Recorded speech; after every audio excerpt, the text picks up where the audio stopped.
여러분은 살면서 관계에서 상처를 받거나 예상치 못한 배신을 경험한 적이 있으신가요? 특히 나이가 들어가면서 인생에서 경험한 다양한 관계들은 우리에게 소중한 교훈을 안겨주기도 하고 때로는 깊은 상처를 남기기도 합니다. 오늘은 우리가 조심해야 할 못돼 처먹고 영악한 사람들의 7가지 특징에 대해 이야기해 보겠습니다. 이 특징들을 알아두면 앞으로의 인간관계에서 스스로를 보호할 수 있는 방패가 되어줄 것입니다. 나이가 들수록 지혜롭게 관계를 맺고 유지하는 것은 우리의 행복을 지키는 중요한 요소가 됩니다. 겉과 속이 다르다. 이들은 처음에는 친절하고 매력적인 모습으로 다가옵니다. 하지만 조금만 깊이 알아가다 보면 겉으로 보여주는 모습과는 완전히 다른 속내를 가지고 있다는 것을 깨닫게 됩니다. 겉으로는 도움을 주는 척하지만 실제로는 자신의 이익을 위해 당신을 이용하려는 의도가 숨어 있죠. 회사에서 친근하게 다가와 정보를 공유하자고 제안하지만 결국 자신의 업무 성과에만 이용하는 동료나 사교 모임에서 당신을 특별히 아끼는 척하다가 결국 당신의 인맥을 이용하려는 목적이 드러나는 사람이 이에 해당합니다. 퇴직 후 새롭게 만난 사람들 중에서도 이런 유형을 만날 수 있습니다. 예를 들어 새로운 취미 모임에서 친근하게 다가와 경제적 도움을 요청하거나 경험을 공유하는 척하면서 실질적으로는 자신의 이득을 챙기는 경우가 이에 해당합니다. 은퇴 후에는 더욱 신중하게 사람을 판단해야 할 필요가 있습니다. 이럴 땐 어떻게 해야 할까요? 상대방의 행동을 면밀히 관찰하세요. 말과 행동이 일치하는지 주의 깊게 살펴보는 것이 중요합니다. 새로운 관계를 맺을 때 시간을 가지고 천천히 신뢰를 쌓으세요. 처음부터 모든 것을 털어놓기보다는 한 발 물러서서 지켜보는 자세를 유지하세요. 가족이나 오래된 친구처럼 신뢰할 수 있는 사람과 상의하며 상대방을 판단하세요. 남을 쉽게 조종하려 한다. 이들은 말과 행동을 통해 다른 사람을 조종하는 데 능숙합니다. 상대방의 약점이나 감정적인 부분을 교묘히 이용해 자신이 원하는 방향으로 끌고 갑니다. 때로는 죄책감을 심어주고 때로는 칭찬으로 상대방을 들었다 놨다 하죠. 내가 너를 위해 이렇게까지 했는데 라며 희생을 강조하며 부담을 주는 말을 하거나 당신이 반박하거나 거절하면 너는 정말 이기적이다라는 식으로 비난하는 태도가 이에 해당합니다. 가족 내에서 이러한 조종이 일어나는 경우도 있습니다. 예를 들어 자녀가 부모님이 이렇게 해주셔야 제가 편하게 살 수 있잖아요 라며 죄책감을 심어주거나 다른 가족 구성원이 감정적인 호소로 재산 문제나 돌봄의 책임을 부모님에게 떠넘기려는 경우가 이에 해당합니다. 조종당하고 있다는 느낌이 든다면 감정을 자제하고 이성적으로 상황을 분석하세요. 나도 나의 선택을 존중받을 권리가 있다는 생각으로 스스로를 지키세요. 가족이나 지인과 솔직히 대화하여 조종 시도의 부당함을 명확히 지적하세요. 필요하다면 전문가나 상담사의 도움을 받아 관계를 객관적으로 조정하세요. 책임을 회피하고 타인에게 전가한다. 못돼 먹은 사람들은 문제가 발생했을 때 자신의 책임을 절대 인정하지 않습니다. 대신 다른 사람에게 책임을 떠넘기며 스스로는 깨끗한 척 행동합니다. 이 과정에서 다른 사람을 희생양으로 삼아 자신의 이미지를 지키려 합니다. 직장에서 실수를 해놓고도 팀원들에게 탓을 돌리거나 상황을 왜곡해 책임을 모면하려는 행동이나 가족 내 문제에서도 자신은 아무 잘못이 없다는 듯 행동하며 특정 구성원에게 모든 문제를 떠넘기는 경우가 있습니다. 가족 간 재산 분배나 상속 문제에서 이런 일이 자주 발생합니다. 형제나 자녀들 간의 갈등에서 누군가는 난 아무것도 몰라라며 뒤로 빠지거나 모든 책임을 부모님이나 특정 가족 구성원에게 넘기는 경우가 이에 해당합니다. 이러한 상황은 노년기에 특히 스트레스를 유발할 수 있으니 미리 경계해야 합니다. 책임 회피가 반복될 경우 기록을 남기고 객관적인 증거를 확보하세요. 갈등이 심화되면 공정한 제3자를 개입시켜 해결하세요. 예를 들어 상속 문제의 경우 법률 전문가를 통해 투명하게 처리하세요. 지나친 부담을 느낄 때는 상황을 명확히 설명하고 단호히 거절하세요. 과도하게 이기적이고 탐욕적이다. 이들은 자신의 이익만을 최우선으로 생각합니다. 주변 사람들이 손해를 보든 말든 상관하지 않고 자신이 원하는 것을 얻기 위해 수단과 방법을 가리지 않습니다. 그 과정에서 타인의 희생은 전혀 고려하지 않죠. 공동의 자원을 독차지하려 하거나 공정하게 나누어야 할 것을 독식하는 모습을 보일 때나 내가 뭐가 문제냐? 다들 이렇게 산다라며 자신의 행동을 정당화하는 사람이 이에 해당합니다. 은퇴 후 연금이나 저축을 둘러싼 가족 간 갈등에서 이러한 유형을 볼 수 있습니다. 자녀나 친척 중 일부가 부모님의 재정을 지나치게 요구하거나 자신만의 이익을 위해 부모님께 희생을 강요하는 경우입니다. 특히 노년기에는 자신의 경제적 권리를 지키는 것이 중요합니다. 그러기 위해서는 재정적 문제는 처음부터 명확히 규정하고 공정한 원칙을 세우세요. 요구가 과도할 경우 스스로를 지키기 위해 단호히 거절하는 용기를 가지세요. 재정 상담사나 전문가와 협력하여 공정한 재정 계획을 수립하세요. 거짓말에 능숙하다. 못돼 처먹고 영악한 사람들은 거짓말을 무기처럼 사용합니다. 상황에 따라 말을 바꾸거나 거짓된 정보로 상대방을 혼란스럽게 만듭니다. 심지어 자신의 거짓말을 반복하다 보면 스스로도 믿게 되는 경우가 있습니다. 약속을 어기고도 그때 그런 약속은 한 적이 없다고 발뺌하거나 상황을 자기 유리하게 꾸며 말하는 경우나 다른 사람의 말이나 행동을 왜곡해 전달하며 갈등을 유발하는 경우가 이에 해당합니다. 새로운 사업 기회나 투자 제안에서 이런 유형의 거짓말을 하는 사람들을 만날 수 있습니다. 특히 노년층을 대상으로 안전한 투자를 강조하며 사실상 사기 행위를 저지르는 사례가 많습니다. 이러한 상황에서는 항상 검증 가능한 정보를 확인하고 믿을 만한 사람과 상의하는 것이 중요합니다. 제안이나 약속에 대해 반드시 문서화하세요. 구두로만 신뢰하지 마세요. 중요한 결정을 내릴 때는 가족이나 전문가의 조언을 구하세요. 거짓말을 의심할 경우 상대방의 말을 꼼꼼히 검토하고 사실관계를 파악하세요. 다른 사람의 불행을 즐긴다. 이들은 타인의 고통이나 불행을 보고 내심 기뻐합니다. 심지어 그런 상황을 자신의 이익으로 활용하려는 경우도 있습니다. 질투심이나 열등감 때문에 상대방의 실패를 보며 안도감을 느끼는 것이죠. 그 사람은 결국 그렇게 될 줄 알았어라는 식으로 남을 헐뜯는 말을 하거나 남의 실수를 부각하며 자신이 더 나은 사람처럼 보이려는 태도를 보입니다. 노년기에는 건강 문제나 가족 문제로 인해 주변 사람들과 비교되는 상황이 많아집니다. 이 과정에서 주변 사람들이 자신의 불행을 과도하게 부각시키며 위로하는 척하지만 속으로는 자신이 더 나음을 안도하는 경우가 있습니다. 이러한 태도는 인간관계를 악화시킬 수 있습니다.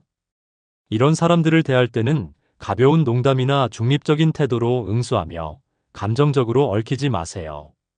필요할 경우 거리두기를 통해 관계를 정리하세요. 진정한 위로와 지지를 주는 사람들과 더 많은 시간을 보내세요. 공감 능력이 부족하다.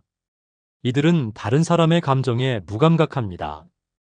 다른 사람이 아파하거나 힘들어할 때도 이를 이해하거나 위로하려 하지 않습니다. 오히려 그런 감정을 이용해 자신의 이익을 챙기려 하죠. 그게 그렇게 힘든 일이야? 라며 상대방의 고통을 과소평가하거나 무시하거나 상대방의 감정적인 호소에 냉정하게 반응하며 단순히 상황만 분석하려는 태도를 보입니다. 노년기에는 배우자나 가까운 친구와의 감정적 교류가 더욱 중요해집니다. 그러나 공감 능력이 부족한 사람들은 배우자의 감정적인 요구를 무시하거나 그 정도면 괜찮은 거 아니야? 라며 대수롭지 않게 여깁니다. 이는 노년기의 외로움을 심화시킬 수 있으니 이런 태도를 가진 사람들과는 거리를 두는 것이 중요합니다. 이럴 때는 상대방의 공감 부족에 상처받기보다 스스로 감정을 표현하며 상대방이 이해할 기회를 주세요. 공감과 지지를 받을 수 있는 새로운 관계를 만들어 나가세요. 심리적 상처가 깊다면 전문가의 도움을 받아 대처하세요. 못돼 처먹고 영악한 사람들의 공통점은 자신의 이익을 위해 주변 사람들을 도구처럼 대한다는 것입니다. 이들의 행동을 미리 파악하고 거리를 두는 것이 스스로를 보호하는 가장 좋은 방법입니다.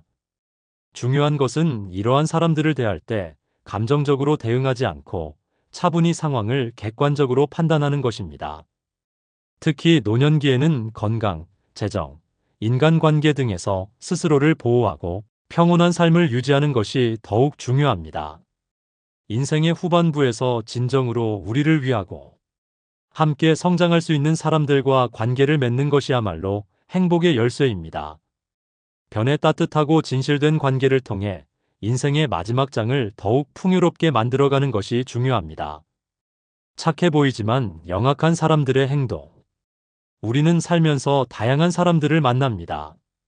그 중에는 정말 순수하고 선량한 사람들도 있지만 반대로 착해 보이지만 그 이면에 영악한 의도를 감추고 있는 사람들도 있습니다. 특히 나이가 들어감에 따라 관계의 깊이를 더 신중히 바라보게 되며 이러한 유형의 사람들을 알아차리는 것이 중요해집니다. 이번에는 겉으로는 착해 보이지만 영악한 사람들의 행동과 그 이면에 숨겨진 의도를 노년의 시각에서 풀어보도록 하겠습니다. 이 이야기를 통해 우리가 관계 속에서 더 지혜롭게 대처할 수 있는 방법을 함께 찾아가 볼까요? 도움을 주는 척하며 빚을 지우는 사람. 이들은 처음에는 당신을 도와주고 싶은 사람처럼 보입니다. 하지만 시간이 지나고 나면 그 도움은 단순한 호의가 아니라 당신에게 빚을 지우기 위한 수단이었다는 것을 알게 됩니다. 내가 그때 도와줬잖아. 이제는 당신이 나를 도와줄 차례야. 라는 말로 자신의 요구를 강요합니다. 도움을 준 후에 그 대가를 반복적으로 요구하거나 은혜를 과장하여 당신을 압박합니다. 퇴직 후 모임이나 친척들 사이에서 이런 사람들을 만나기 쉽습니다. 예를 들어, 내가 예전에 당신에게 큰 도움을 줬으니 이제 당신도 나를 위해 이것 좀 해줘야 하는 것 아니냐? 라는 식으로 말을 하며 과도한 요구를 할 수 있습니다. A씨는 은퇴 후 지역 봉사 모임에서 친근하게 다가온 B씨로부터 큰 도움을 받았습니다. 하지만 시간이 지나자 B씨는 자주 금전적 도움을 요청하며 제가 예전에 당신을 많이 도와드린 거 기억하시죠? 라고 압박했습니다. 결국 A씨는 관계를 정리할 수밖에 없었습니다. 도움을 받았다면 그 자리에서 감사의 뜻을 분명히 전달하고 다음에 생길 요구를 대비하세요. 상대가 도움의 대가를 과도하게 요구할 경우 당시의 도움은 정말 감사했지만 이번에는 제가 어렵습니다라며 단호히 선을 긋는 것이 필요합니다. 피해자인 척하며 동정을 유도하는 사람. 겉으로는 늘 약하고 피해를 보는 사람처럼 행동하지만 사실은 동정을 얻기 위해 의도적으로 상황을 과장하거나 왜곡합니다. 이들은 동정을 통해 당신의 도움이나 자원을 얻고자 합니다. 나는 항상 이렇게 손해만 봐요. 당신 같은 사람만이라도 도와주면 참 좋을 텐데. 라는 식으로 호소합니다. 가족 간 갈등 상황에서 자신을 피해자로 포장해 도움을 받으려는 태도를 보입니다. 가족 간의 상속 문제나 형제들 간의 재산 분쟁에서 이런 유형의 사람들을 볼 수 있습니다. 자신이 가장 희생을 많이 했다고 주장하며 경제적, 감정적 도움을 요구할 수 있습니다. C씨는 가족 모임에서 늘 자신이 가족 중 가장 희생을 많이 했다고 주장하며 형제들에게 재정적 도움을 요구했습니다. 그는 자신의 힘든 상황을 강조하며 가족들에게 동정을 구했지만 나중에는 그의 과장이 드러나 관계가 악화되었습니다. 상대방의 말을 무조건 믿기보다 상황의 사실관계를 먼저 확인하세요. 감정적으로 휘둘리지 않고 내가 할 수 있는 부분은 여기까지입니다라고 명확히 선을 긋는 것이 중요합니다. 칭찬으로 상대방을 조종하려는 사람. 이들은 지나친 칭찬으로 당신을 기분 좋게 만든 뒤 자신이 원하는 것을 요구합니다. 처음에는 그 칭찬이 진심처럼 느껴지지만 점차 반복될수록 그들의 진짜 의도가 드러나게 됩니다. 이런 일은 당신처럼 능력 있는 사람이 아니면 못할 거예요. 제가 정말 믿고 부탁드리는 겁니다. 라며 일을 떠넘깁니다. 칭찬 뒤에 그런데 이번엔 이 일을 좀 도와주실 수 있겠어요? 라는 요구가 따라옵니다. 노년기에는 경험이 많고 존경받는 위치에 있기에 이런 칭찬을 통해 요구를 받는 일이 많아질 수 있습니다. 예를 들어 동창회나 친목 모임에서 당신의 능력을 칭찬하며 지나치게 부담스러운 역할을 맡기려는 상황이 이에 해당할 수 있습니다. D씨는 동네 커뮤니티에서 당신이 워낙 리더십이 뛰어나니까 회장직을 맡아주세요라는 칭찬을 반복적으로 들었습니다. 결국 부담스러운 역할을 맡게 되었지만 정작 도와주겠다는 사람들은 책임을 회피했습니다. 칭찬을 듣더라도 즉각적으로 수락하기보다는 고맙습니다. 생각해보고 말씀드릴게요라고 시간을 벌어 상황을 판단하세요. 무리한 요구일 경우 이번에는 제가 여력이 되지 않습니다라며 정중히 거절하세요. 정보를 수집해 약점을 파고드는 사람. 이들은 처음에는 당신에게 관심이 많은 척하며 여러 가지를 묻습니다.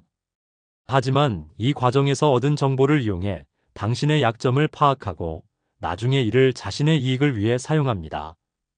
요즘은 어디서 자주 가세요? 라며 생활 습관이나 일정에 대해 지나치게 물어보는 사람이나 친밀한 척하며 재정 상태나 가족 관계를 세세히 묻는 행동을 보입니다. 은퇴 후 재정 상태나 건강 문제에 대해 묻는 사람 중에는 당신의 상황을 악용하려는 의도가 숨겨져 있을 수 있습니다. 이런 사람들은 특히 금융 사기나 투자 사기에 연루될 가능성이 있습니다. 이 씨는 친척 중 한 사람이 요즘 연금은 얼마나 받으세요? 라며 지속적으로 묻는 것을 이상하게 여겼습니다. 나중에 그 친척이 연금을 담보로 대출을 권유하는 등 재정적 압박을 가하려 했다는 사실을 알게 되었습니다. 민감한 개인정보는 절대 공개하지 마세요. 상대방의 의도가 불분명하거나 질문이 과도하다면 그건 개인적인 부분이라 말씀드리기 어렵습니다라고 답하세요. 무리한 친절 뒤에 이익을 요구하는 사람. 이들은 처음에 지나치게 친절한 태도로 다가옵니다. 하지만 곧 그 친절이 단순한 호의가 아니라 자신의 이익을 얻기 위한 수단임을 알게 됩니다. 자주 선물을 하거나 식사를 대접한 뒤 갑작스럽게 금전적 도움을 요청하는 경우 처음에는 자발적으로 이를 도와주지만 나중에는 제가 이렇게 했으니 당신도 도와주셔야죠라며 요구하는 사람이 있습니다. 노년기에는 새로운 이웃이나 친척들이 지나치게 친근하게 다가오는 경우 그들의 의도를 주의 깊게 살펴야 합니다. 이러한 사람들은 특히 금전적인 요구를 할 가능성이 높습니다. FC는 이웃이 종종 음식을 나누며 친절을 베풀었지만 어느 날 갑작스럽게 큰 금액을 빌려달라는 요청을 받았습니다. 이를 거절하자 그 이웃은 태도를 바꾸며 멀어졌습니다. 상대방의 친절을 고맙게 여기되 그 대가를 요구받을 가능성을 항상 염두에 두세요. 금전적 요구가 있을 경우 제가 도움을 드릴 수 있는 상황이 아닙니다라고 분명히 거절하세요. 착해 보이지만 영악한 사람들의 행동은 처음에는 알아채기 어렵습니다. 그러나 시간이 지나고 나면 그들의 의도와 행동이 점점 명확해질 것입니다. 중요한 것은 이런 사람들에게 휘둘리지 않고 스스로를 지키는 것입니다. 노년기에는 인생의 경험과 지혜를 바탕으로 관계를 신중히 선택하고 자신의 감정과 자원을 소중히 여겨야 합니다. 진정으로 당신을 위하는 사람들과의 관계를 이어가며 건강하고 평온한 삶을 만드는 것이 중요합니다. 노년기에 못된 사람을 만났을 때 현명한 인간관계를 위한 조언. 노년은 평온하고 만족스러운 삶을 보내기에 적합한 시기입니다. 하지만 이 시기에도 간혹 영악하거나 못된 사람들과 마주칠 수 있습니다. 이런 경우 현명하게 대처하고 자신의 평화를 지키기 위해 몇 가지 전략을 활용해 보세요. 관계의 경계를 명확히 설정하기. 못된 사람들은 경계를 흐리게 만들어 당신에게 과도한 요구를 하거나 자원을 빼앗으려는 경향이 있습니다. 자신의 한계를 분명히 알고 관계에서 경계를 명확히 설정하는 것이 중요합니다. 정중하지만 단호하게 거절하기. 이건 제가 도와드릴 수 없는 부분이에요. 죄송하지만 이번에는 어렵겠어요. 같은 말을 활용하세요. 개인적 정보 제한. 민감한 재정 상황, 건강 문제 등은 쉽게 공유하지 마세요. 요구의 반복에 대비. 같은 부탁을 반복할 경우 제 결정은 변하지 않습니다. 라고 일관된 입장을 유지하세요. 직접적인 대립을 피하고 거리를 두기. 못된 사람들과의 대립은 종종 감정적 스트레스와 갈등을 유발할 수 있습니다. 현명한 접근은 직접적인 대립보다는 상황에 따라 거리를 두며 평화를 유지하는 것입니다. 상대방의 행동에 감정적으로 휘둘리지 않기. 그들의 행동이 내 삶에 영향을 주지 않도록 냉정함을 유지하세요. 만남의 빈도 조절. 불필요한 만남을 줄이고 꼭 필요한 상황에서만 대면하세요. 감정적 에너지 절약. 어차피 이 사람은 변하지 않을 거야. 라는 마음가짐으로 대처하세요. 긍정적인 관계에 집중하기. 못된 사람에게 시간과 에너지를 소비하는 대신 당신에게 진정으로 소중한 사람들과 더 많은 시간을 보내는 것이 중요합니다. 이런 관계는 당신의 삶에 큰 위로와 기쁨을 줍니다. 좋은 사람들과의 관계 강화. 신뢰할 수 있는 친구나 가족들과의 만남을 자주 가지세요. 공동체 활동 참여. 취미 모임, 봉사활동 등 긍정적인 경험을 공유할 수 있는 곳에서 새로운 관계를 맺으세요. 감사하는 마음 유지. 삶에서 당신을 돕는 사람들과의 관계에 감사하며 그들과 더 깊은 유대를 형성하세요. 법적 재정적 보호를 강화하기. 못된 사람들은 종종 금전적, 법적 문제를 이용해 당신을 속이거나 압박하려 합니다. 이런 상황에서 철저히 준비하는 것이 중요합니다. 전문가와 상담. 재정이나 법적 문제가 있을 경우 변호사나 재정 전문가에게 상담하세요. 문서와 중요한 약속이나 합의는 반드시 문서로 남기고 말로만 이루어진 약속은 피하세요. 재산 보호. 자신의 자산 상태를 자녀나 가족과 공유하기 전에 신중히 판단하세요. 필요하다면 공증이나 신탁제도를 활용하세요. 제3자의 시각 활용하기.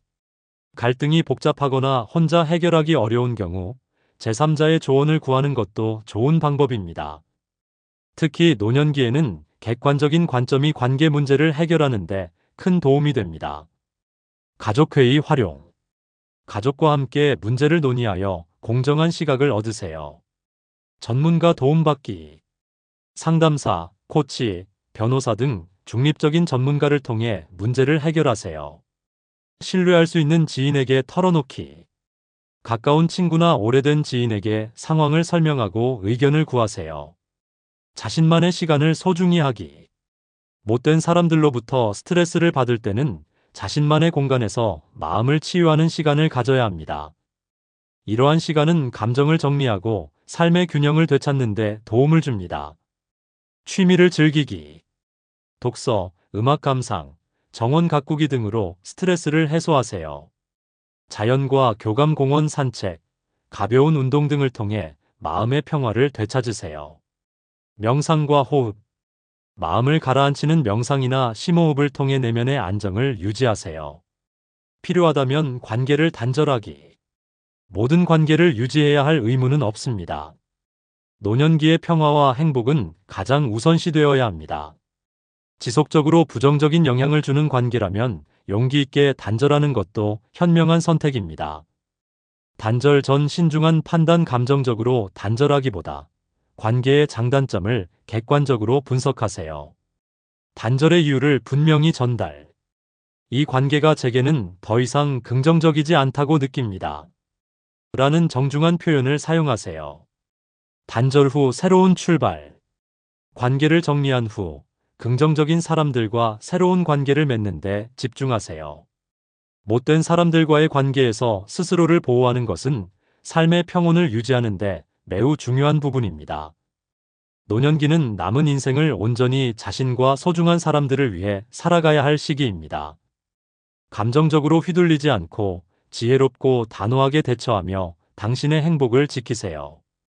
가장 중요한 것은 당신을 아끼고 지지하는 사람들과 더 많이 교류하며 자신의 삶을 긍정적으로 만들어가는 것입니다. 이런 조언들이 당신의 인간관계에서 도움이 되길 바랍니다. 구독과 좋아요는 영상을 제작하는 데 큰 힘이 됩니다.